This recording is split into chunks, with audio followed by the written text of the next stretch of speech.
আমাকে বানাতে বলেছে অ্যানিভার্সারি কেক, কিন্তু আমি বানিয়ে দিয়েছি বার্থডে কেক। আমার একটা ভুলের জন্য তাদের কিন্তু সেলিব্রেশনটা নষ্ট হতে হতে বেঁচে গেছে। তো যাই হোক, কেকটার স্টোরিটা আমি বলি। তো দিদিটা আমাকে বলেছিল আমার আর আমার বান্ধবীর বন্ধুত্ব প্রায় 7 বছর কমপ্লিট হতে চলেছে, তার জন্য আমি তোমার থেকে কেক নিতে চাই। দিদিটা কিন্তু কেকটা টেস্ট করে আমাকে খুব ভালো রিভিউ দিয়েছে, তোমাদের সাথে আমি লাস্টে শেয়ার করে দেবো। তোমাদের যদি কোনো বেস্ট ফ্রেন্ড থাকে তাদেরকে কিন্তু শেয়ার করতে ভুলবে না। এই কেকটা যখন আমি ডেলিভারি করতে যাই, দিদিটা কিন্তু আমাকে একটা চকলেট গিফট করেছিল।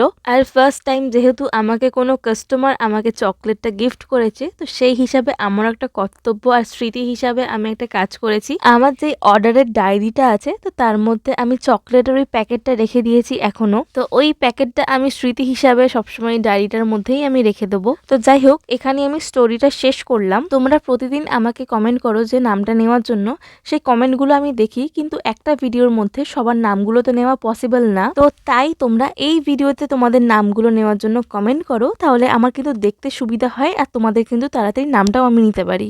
যাই হোক, কথা বলতে বলতে কিন্তু প্রায় কেকের ডেকোরেশনটা শেষ হয়ে এসছে। তোমাদের যদি কেকের ডেকোরেশনটা ভালো লেগে থাকে, প্লিজ একটা করে লাইক করে দিও।